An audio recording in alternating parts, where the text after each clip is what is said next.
Let's jump right into the topic of this video. We're going to talk about the prominent New Testament scholar who was educated at Princeton under the late, great Dr. Bruce Metzger. His name, of course, Dr. Michael Holmes. Now that was a surprise, wasn't it? Dr. Michael Holmes, just like Dr. Bart Ehrman, went to Princeton where he did his doctoral work under the supervision of Dr. Bruce Metzger. However, he is an evangelical, unlike Dr. Ehrman, and as such, most Muslims won't want anything to do with Dr. Michael Holmes. We'll talk about him a little bit later in this video. But a while ago, I did post a video where I sort of comically show how ridiculous and one-sided the Islamic treatments of the text of the New Testament are. Let's do a quick review. Let's go see who this article is citing. Bart Ehrman. Bart Ehrman, Bart Ehrman, Bart Ehrman, Bart Ehrman, a book that was co-authored with Bart Ehrman. Bart Ehrman, Bart Ehrman, Bart Ehrman, Bart Ehrman, Bart Ehrman, co-authored by Bart Ehrman, Bart Ehrman, Bart Ehrman, Bart Ehrman, Bart Ehrman, Bart Ehrman. See also Bart Ehrman. Bart Ehrman, Bart Ehrman, Bart Ehrman. That's all Muslims want to talk about because he seems to, in many ways, support the presuppositions, the things that Muslims have been ingrained with since their birth. However, just as Muslims are inconsistent in their treatment with the biblical text, that is, they'll cite certain passages and leave others out, they're inconsistent with their treatment of Dr. Ehrman as well. And so in this video, we're going to cover a couple of important and uncomfortable facts that Muslims would rather leave untouched that come from their favorite New Testament text critic, Dr. Bart Ehrman. So we're going to run through these rather quickly and then draw some conclusions. Let's jump to number one. The position I argue for in misquoting Jesus does not actually stand at odds with Professor Metzger's position that the essential Christian beliefs are not affected by textual variants in the New Testament. So there you have it. Essential Christian doctrines not affected by textual variants.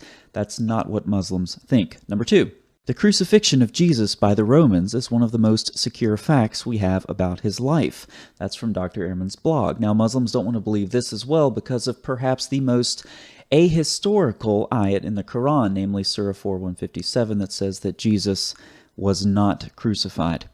Dr. Ehrman disagrees. If you want to talk just about bedrock facts, you could say things like, Jesus came from Galilee. It's a bedrock fact.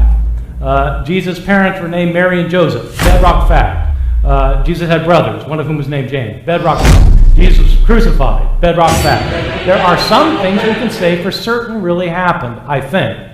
I think we can say for certain that Jesus was crucified on order of the Roman prefect Pontius Pilate, that he was crucified. Certainly we can say that.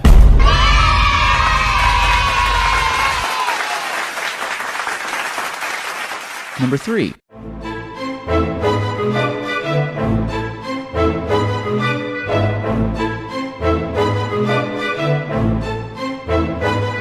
Someone's asked, how about a new book? How about working on the Quran? Yes, when I stop valuing my life, that's what I'll do. All right. So there's a prudential...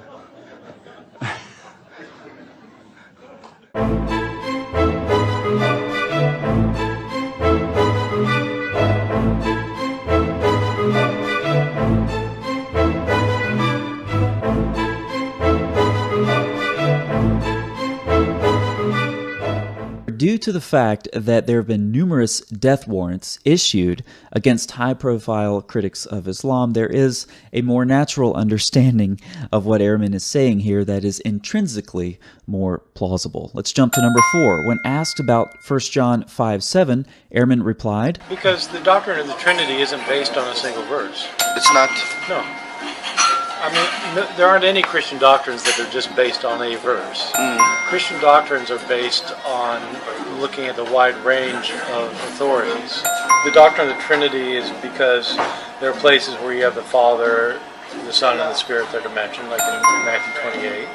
and there are passages that show that Christ is God, and there are passages that show that the Spirit is God, and so if you've got Father, Son, and Spirit, and they all can be shown. So they just mix them up together and they come trying up to justify a monotheistic religion. You develop a theology based on a wide. If you're a biblically oriented person, you base your theology on a wide range of biblical texts, not just on one verse. And some of this bears repeating. The doctrine of the Trinity is not based on a single verse. Also, there are passages that show that Christ is God, as well as the Spirit. 3 more uncomfortable facts for Muslims from Ehrman. And finally, Constantine was not responsible for the rise and spread of Christianity. Given the rate of growth that Christianity was experiencing, at the rate of growth it was going, Christianity was going to take over the empire, with or without Constantine. Right. And that if Constantine hadn't converted, then probably one of his successors would have done. Because just growing at this steady rate that they're going, by the time you get enough people, these numbers just start, the whole movement starts avalanching, and it's just going to take over. So I don't think that Constantine is the reason that it took over. So let's do a quick review and summarize. Textual variants do not affect essential Christian beliefs. The crucifixion of Jesus is one of the most secure facts about his life. Ehrman will start working on the Quran when he stops valuing his life. The doctrine of Trinity isn't based on a single verse. There are passages that show Christ as God, as well as the Spirit. And finally, Constantine was not responsible for the rise and spread of Christianity.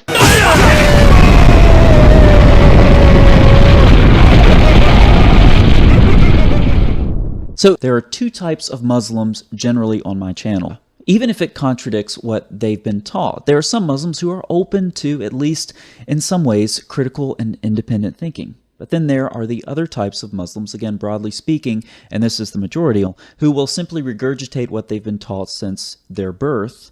And no matter what you say, no matter what you tell them, you get the same response. Okay? So it's like talking to a robot. Now, how much time would you spend talking to a robot? Not very much.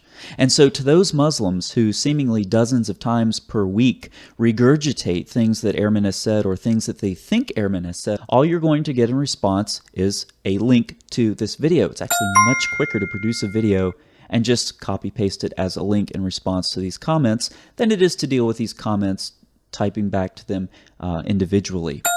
But for other Muslims who fall in the other category I mentioned, who are open at least in some sense to data, who are attempting to think critically and independently, then I would recommend you jump over to the Evangelical Text Criticism blog. One of the contributors there is Dr. Michael Holmes. I talked about him at the beginning of this video, but there are numerous other contributors as well who are highly qualified in the field of New Testament text criticism. And so for Muslims who are honestly interested and not being so one-sided. Not because I'm afraid of Ehrman, but because the material is so one-sided that unless you do an awful lot of work, you won't get any balanced sources or evaluation or the like. Hop over to that blog and have a look at what those scholars say. And for the rest of you who just give your sort of pre-programmed robotic response, well, all you can expect to get from me is just a link to this video. I'll see you next time. Thanks for watching.